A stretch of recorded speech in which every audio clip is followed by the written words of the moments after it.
adiante, não perca o tempo que você tem precioso, nem a energia que você pode usar em favor da divulgação da pureza do Evangelho. Faz isso. Insta, corrige, repreende, exorta, mas faz isso com longanimidade, com lucidez, com a palavra, com a doutrina, com o ensino. A doutrina não é uma sistematização dos doutos, dos escribas da religião. A doutrina, que Jesus mesmo usou a palavra sem nenhuma sistematização, era a pureza do Evangelho encarnado e vivido por ele. Esse é o sentido da palavra doutrina no Evangelho e em Jesus e nos apóstolos. Não é uma montagem de construções sistematizadas do que Jesus disse. Isso é uma realidade a ser produzida muito tempo depois pelas influências aristotélicas e da filosofia grega. Não era assim desde o princípio. No princípio era o Evangelho. E era no Evangelho que se devia estar. E fora do Evangelho não havia vida a se celebrar. Esse era o ensino de Jesus e o ensino dos apóstolos. E ele diz: faze isto. E faz com essa lucidez, com essa lógica de Jesus. Pois haverá tempo em que as pessoas não suportarão, e as pessoas não são as de fora. Eu repito, ele está falando aqui sempre para Timóteo dos de dentro, de Demas, Alexandre o Latueiro, da igreja que não foi em favor dele, que deu as costas, que o abandonou, que apostatou em relação à mensagem dele, à vida dele, ao compromisso dele com Jesus e com o Evangelho. É desse pessoal que ele está falando, não se engane. Então ele diz: pois haverá tempo em que não suportarão a sã doutrina. Essa palavra pura e simples, límpida, da encarnação, do que Jesus fez e ensinou, da cruz e do que para ela convergiu, e da graça que dela emana para quem crê, da ressurreição, que é uma bomba de esperança no coração, e para a volta do Senhor, que é a exultação existencial suprema e transcendente que deve nos habitar. Haverá um tempo em que essa mensagem não será suportada e que o aplicativo do Evangelho, da graça de Deus em Cristo no Evangelho, não será suportado por razões diversas, por loucuras distintas.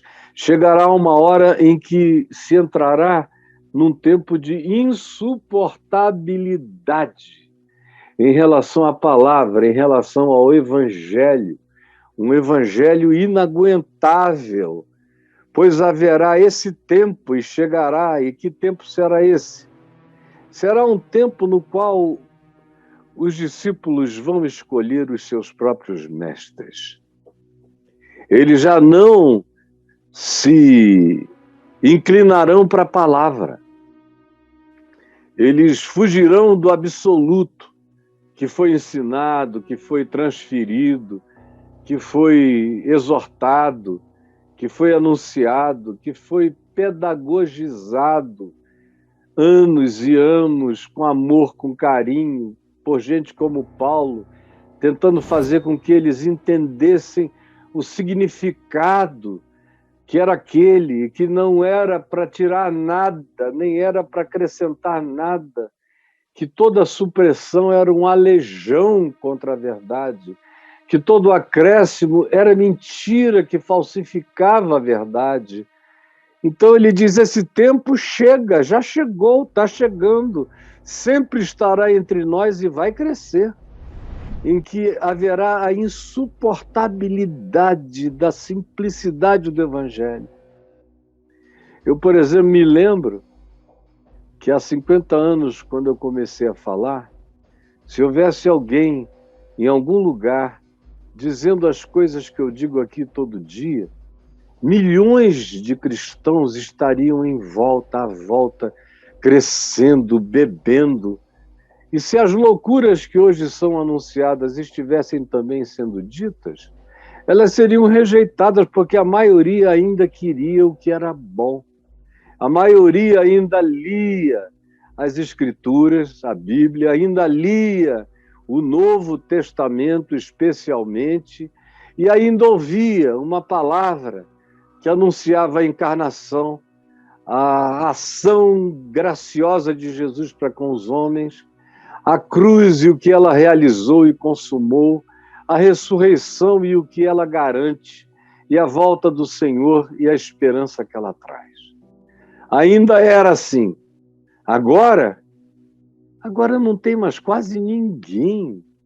Isso virou um tratado perdido que tem que ser achado arqueologicamente, está enfiado nos porões da consciência, mas a grande maioria anda distante e não quer nem ouvir falar disso, porque diz: qual é a novidade? Eu quero novidades, me traga novidades, Caio. Para essa realidade eu não quero. Como alguém já me disse, isso me faz ficar triste. Mas essa é a boa nova.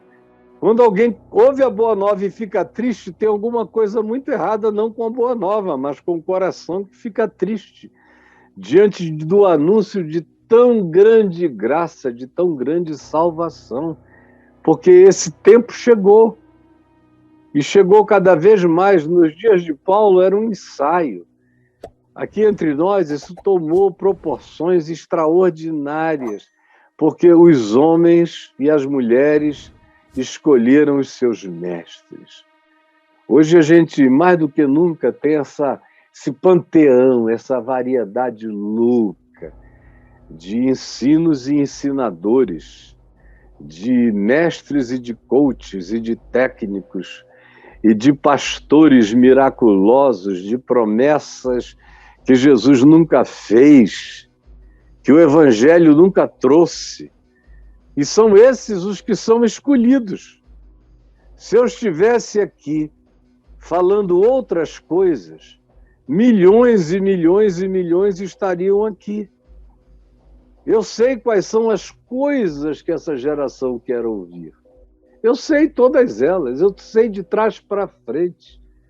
Eu sei melhor do que a maioria o que as pessoas querem ouvir. Mas o que elas querem ouvir não é evangelho, é desevangelho. O que elas querem ouvir não é a graça de Deus, é barganha com Deus, é negócio com Deus. O que elas querem ouvir não é a tão grande salvação gratuitamente oferecida no amado.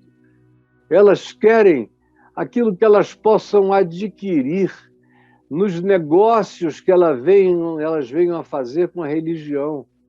Elas querem garantias, como alguns e centenas já me disseram.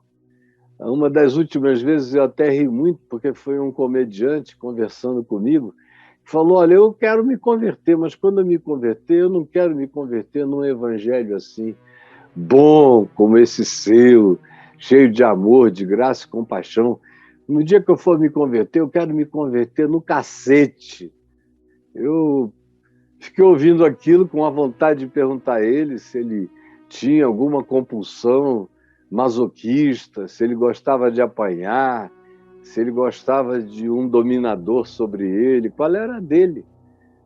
Porque Jesus disse: vinde a mim e achareis descanso, não porrada. Vinde a mim e tereis descanso para as vossas almas, não tormento. Vinde a mim porque eu sou manso e humilde de coração, não opressivo, agressor e abusivo. Mas tem gente que procura esse tipo de manifestação. Milhares de pessoas me disseram a vida inteira: escuta, o que eu devo fazer agora que você tirou todo aquele peso de mim? Eu não sei viver sem peso. Eu não sei viver sem jugo. Eu não sei viver sem alguém com a coleira em mim, dizendo vai para a direita, vai para a esquerda, vai em frente, faz isso e faz aquilo. Tanto é que o Braulio, quando chegou aqui até o dia de hoje, uma das coisas que mais o chocavam era aquela história que ainda se repete até os nossos dias, do pessoal chegar para mim e perguntar: Caio, o que eu faço? Posso sexo anal? Posso sexo oral? Posso vinho? Posso cerveja? Posso dançar?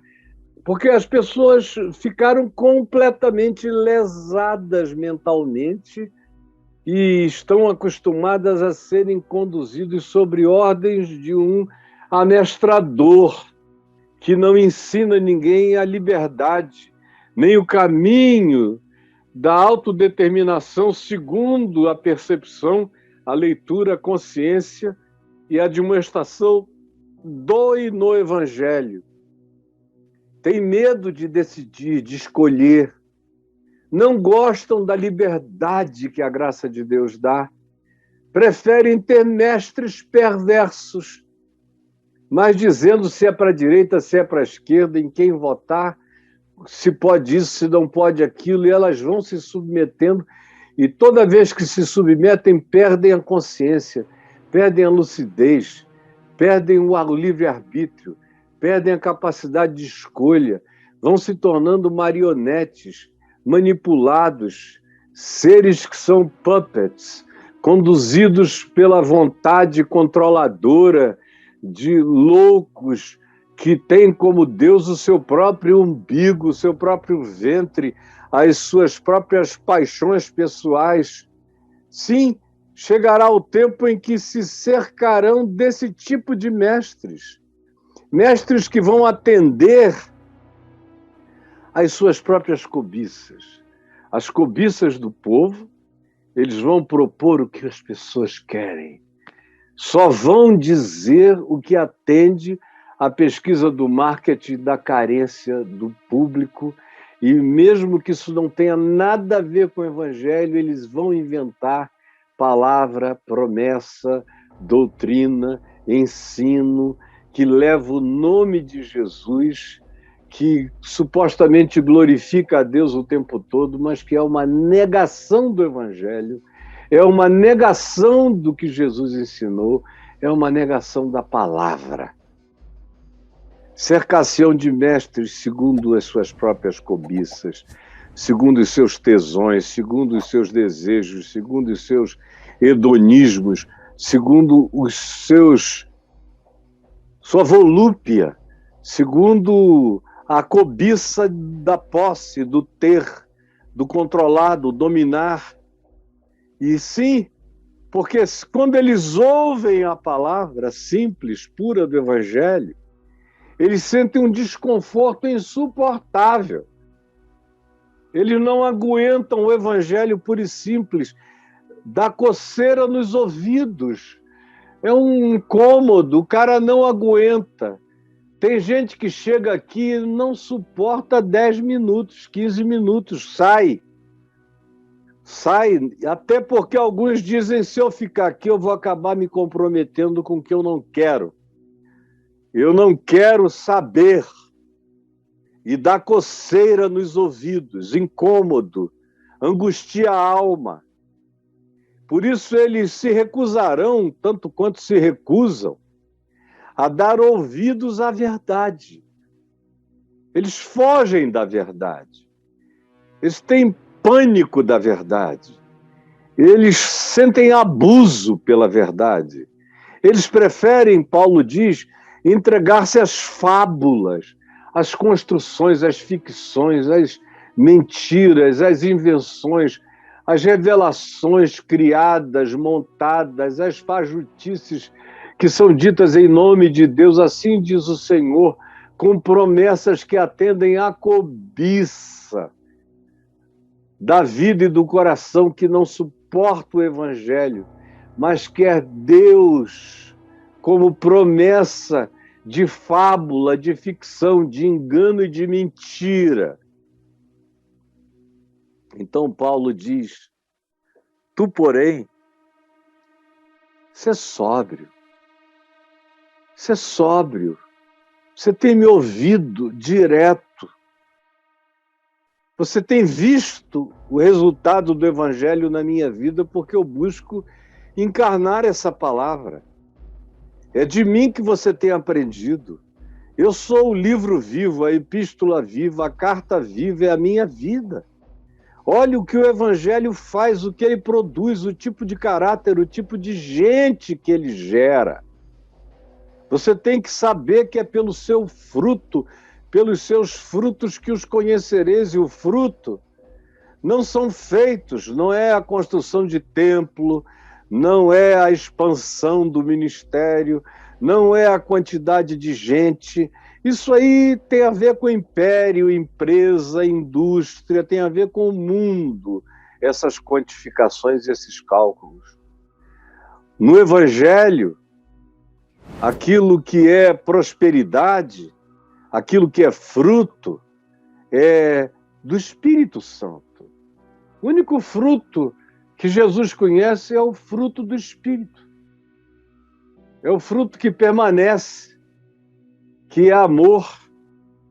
Amor não romântico, amor vivido, praticado, tocado, amor solidário, amor que não foge, não vira as costas e não vira o rosto ao próximo.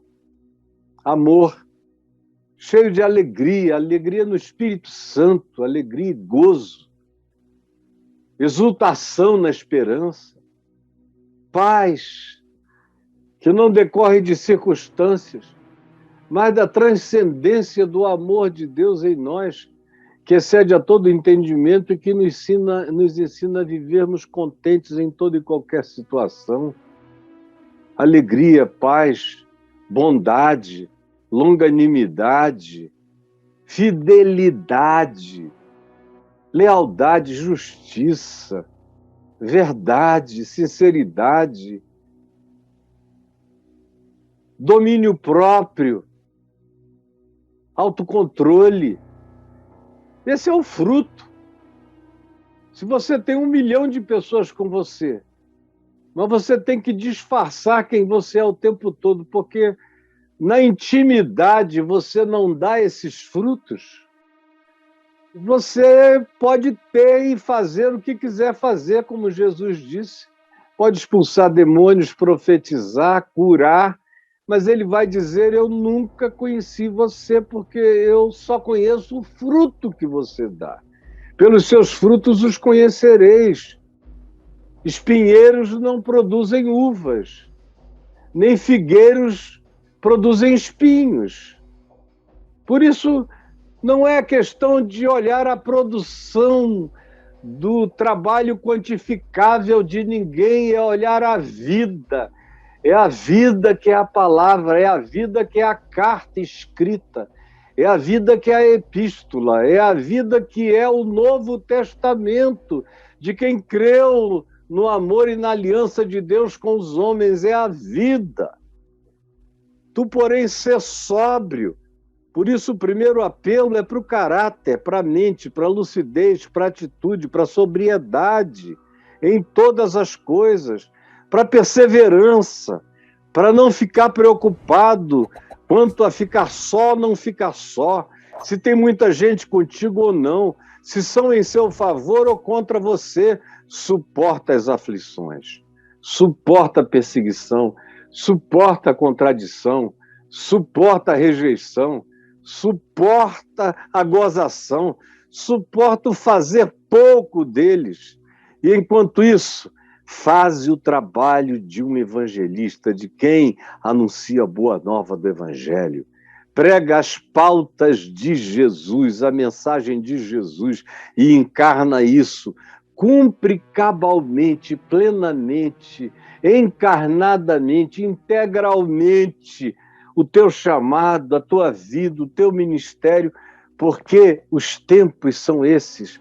As pessoas sentem coceira no ouvido, como Demas, que não aguentava mais e resolveu ir embora, como Alexandre o Latueiro, para quem a palavra do Evangelho se transformou numa coisa insuportável, para tantos outros que, quando me viram aqui presos, no apagar das luzes, disseram: ah, isso tudo não era bem assim, quem sabe Paulo se equivocou, e começaram a encontrar outras alternativas, outros caminhos, uns desvios, a tirar coisas, a acrescentar coisas, a tentar fazer com que o Evangelho fosse adaptável para o contexto, para aquela hora, diminuindo o escândalo da palavra, o escândalo dessa prática, o escândalo do chamado desse amor que quer ser encarnado, vivido,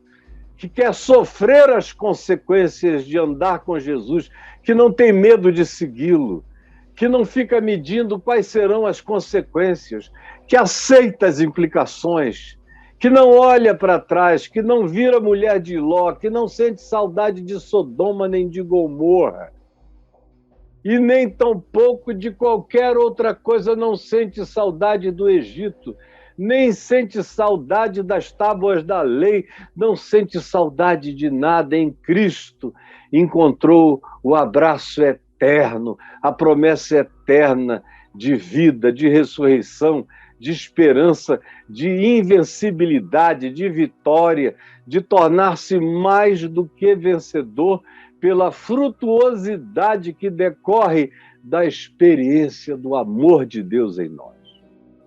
O que nos torna também pessoas para além do medo, para além do pânico, para além de qualquer que seja o temor de ficar só, de ser minoria. Como eu tenho dito a vocês, quem não estiver preparado para ser minoria, não está preparado para ser de Jesus. Quem não está preparado para ser minoria, não está preparado para ser de Jesus. Quem não está preparado para ser minoria, não está preparado para ser de Jesus. Repita comigo isso. Tem gente que não gosta disso. Você veja, essa semana eu falei sobre apostasia de propósito. Fiz uma experiência também para ver como o número das pessoas iria diminuir. Diminui. Ninguém quer ouvir. Nem os que pensam que estão mais preparados. Não querem. Não querem surpresas. E aí, não querem, por exemplo, repetir isso, nem entender isso, que quem não está preparado para ser minoria, não está preparado para ser de Jesus. A razão é simples.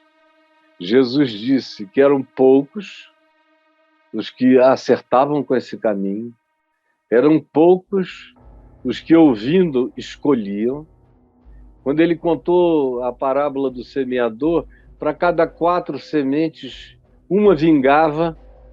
Hoje em dia, eu tenho dito que para cada 100 sementes, uma vinga, porque os dias ficaram muito piores. Não querem ouvir, não querem saber, é perigoso. O Evangelho nos anuncia uma porta estreita, diz que são poucos os que entram por ela, são poucos os que andam num caminho que não é largo, não é frouxo, é apertado. Ele diz que a maioria absoluta das costas. Ele nos chama de pequenino rebanho, a quem o Pai escolheu dar o reino. Ele diz que não foram muitos, poderosos, nem sábios e entendidos. Não foram muitos. Foram pessoas simples as que a acolheram. E tem gente que não quer fazer parte de um grupo que não tenha poder, porque não tem poder político, não tem poder econômico, não tem poder financeiro, não tem poder no que diz respeito à capacidade de persuadir de qualquer modo, a qualquer preço. Não tem nenhum esforço manipulativo. Não tem nenhum truque. É tudo limpo, é tudo simples, é tudo o que é, tudo com a cara para fora, é tudo sem armação, é tudo sem magia, é tudo sem promessas que não se pode cumprir, é tudo na clareza do chamado à perseverança. E Jesus disse, numa pergunta que merece uma resposta por você do dia de hoje. Ele disse, perguntando, quando vier o Filho do Homem, porventura encontrará fé na terra? Me responda. Quando o Filho do Homem vier, ele vai encontrar fé na terra? Qual é a resposta que Jesus deu a essa pergunta? Ele fez uma pergunta retórica. A resposta era, obviamente, não. Obviamente, não. Quando vier o Filho do Homem, encontrará, porventura, fé na terra? Ele encontrará muita gente religiosa, muita gente dizendo, em teu nome fizemos. Ele dirá, muitos virão, dizendo, em teu nome fizemos, acontecemos, expulsamos, profetizamos, curamos, levantamos fundos, construímos grandes ministérios, mas ele, Jesus diz, eu lhes direi explicitamente, apartai-vos de mim, malditos, pervertedores dos santos e retos caminhos do Senhor. Como Paulo disse ao procônsul Sérgio Paulo, pervertedor dos santos e retos caminhos do Senhor. Encontrará, quando vier, porventura, fé na terra? Encontrará muita religião, mas encontrará só apostasia. O nome dele estará em todos os lugares, em outdoors, em placas, em neões, em propagandas, nas mídias todas, para todo lado. O nome dele fazendo parte de influências de guerra, como ontem eu estava ouvindo sobre o patriarca Nicolau, que é o Papa da Igreja Ortodoxa Russa. Ela é independente da Igreja Católica Romana, eles têm uma fraternidade, mas não tem nenhum tipo de vínculo estrutural. É só uma fraternidade. É a mesma coisa com a Igreja do Patriarcado Grego, Ortodoxa Grega, Armênia e a Ucraniana, que tem seus patriarcas. E o patriarca russo, o patriarca Nicolau, ontem as mídias anunciaram que os bens dele foram bloqueados no exterior. E eu fiquei pensando, na minha ignorância, que não sabia quase nada do patriarca Nicolau, eu comecei a ouvir mais sobre ele agora na guerra da Ucrânia, comecei a ver que ele era pró-Putin e a qualquer preço, que abençoou as ogivas nucleares, que fazia tudo que o Putin mandava. Mas aí ontem eu fiquei sabendo que a razão, antes de tudo, é econômico-financeira. É de poder político e de poder econômico-financeiro. Politicamente falando, ele é um dos homens mais poderosos da Rússia atual, mais do que muito general. E do ponto de vista econômico-financeiro, é um dos homens mais ricos da Rússia. Foi chamado de bilionário, dono de iates, mansões, castelos, dinheiros em quantidade enorme. É um dos oligarcas mais poderosos do Putin. Esse cara lá vai se colocar contra qualquer que seja a ação maligna? Jamais. Ele não tem fé do Evangelho, nem fé em Cristo. Essas coisas acabaram dentro dele, se é que existiram um dia, há muito tempo. Ele se tornou gelado. É uma alma siberiana de tão gelada. Não quer saber, não tem mais crise de consciência. Só defende interesses. E já é um senhor idoso. Daqui a mais alguns anos ele vai encontrar o Criador dele, vai ficar cara a cara com a luz e com a verdade, com o juízo da verdade. Mas está amando como Demas mais as coisas do presente tempo, deste mundo. E como Alexandre o Latueiro, mencionado por Paulo aqui, é capaz de resistir fortemente à verdade e não quer saber. Agora, isso era assim naquele tempo. Imagina entre nós o tamanho que essa apostasia tomou. É absolutamente indescritível o que está acontecendo na Terra. É um tempo completamente de cumprimentos apocalípticos e que só estão iniciando e vão piorar, porque essas coisas vão se acirrar e vai chegar uma hora em que o Evangelho não será mais suportado. E não será suportado pelos cristãos, não é pelos muçulmanos necessariamente. Por eles têm todas as razões históricas para odiarem os cristãos desde o final do primeiro milênio. Até então não era assim. Mas de lá para cá se tornou assim há pelo menos 1.100 anos. Mas os cristãos vão odiar os do Evangelho, vai haver uma divisão clara entre os cristãos do cristianismo e os cristãos do Evangelho. Os cristãos do cristianismo terão todo o poder. Os cristãos do Evangelho serão os destituídos, serão os inconvenientes, serão os perseguidos, serão os rejeitados, serão os blasfemados, serão os amaldiçoados, serão os heretificados, porque é a maioria que escreve a história, é a maioria, quem faz os juízos é a maioria que determina quem é o herege e quem não é. É a maioria quem diz quem é santo e quem é pecador.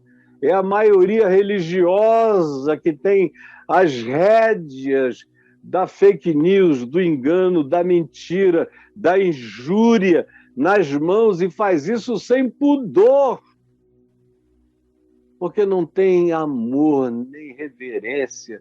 São aqueles seres sobre os quais eu falei ontem, de natureza implacável no interior, com destituição da mente de Cristo, do caráter de Cristo deles completamente.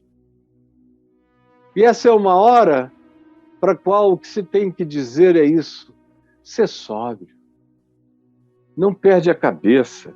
Volta para a palavra, para o Novo Testamento, para cartas e para as epístolas dos apóstolos. Lê os evangelhos, guarda.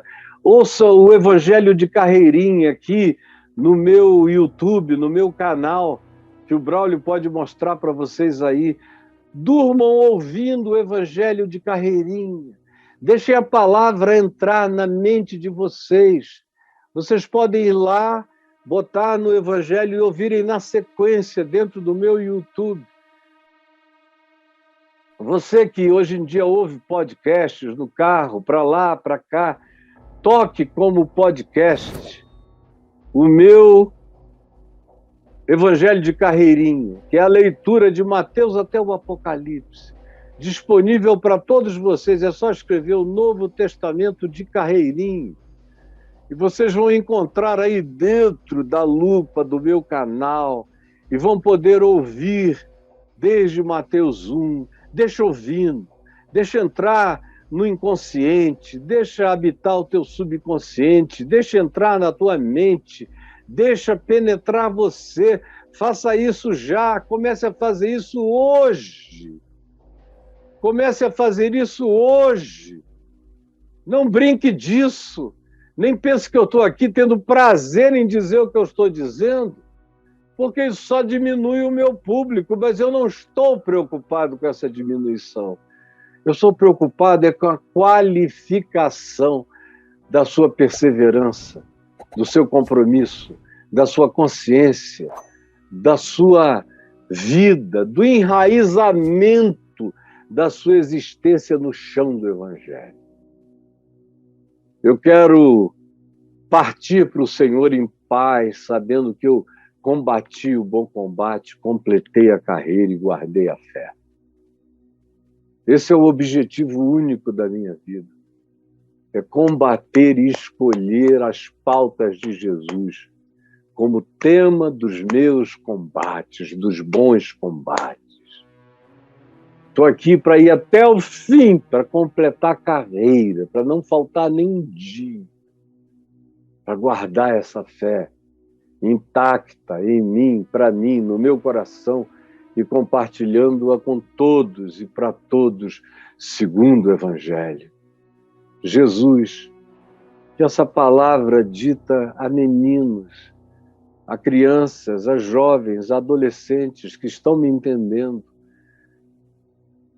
saculeje o coração dos teólogos, dos pastores, dos mestres, dos líderes religiosos, dos condutores de almas, e que deixaram tudo isso para lá, e que entraram apenas na intenção de agradarem e de atenderem às cobiças pessoais do povo, que não quer Deus, quer dinheiro, quer prosperidade, quer fama, quer aparecer. É gente que perdeu a transcendência, que não tem mais a alegria de vida eterna, que não carrega mais o gosto da grande salvação, que vive só entre o berço e a sepultura, entre o nascer e o morrer. Tudo que lhes interessa é só o que acontece debaixo do sol. Estão vivendo como máquinas solares, como bonecos de carne, são mortos, sepultando os seus próprios mortos. Esse é o tempo, essa é a hora, esses são os cristãos, essa é a maioria. Pelo amor do teu nome, acorda alguns. Acorda alguns. É o que eu te imploro. Com meu coração quebrantado e em temor e tremor, em nome de Jesus. Amém, amém e amém.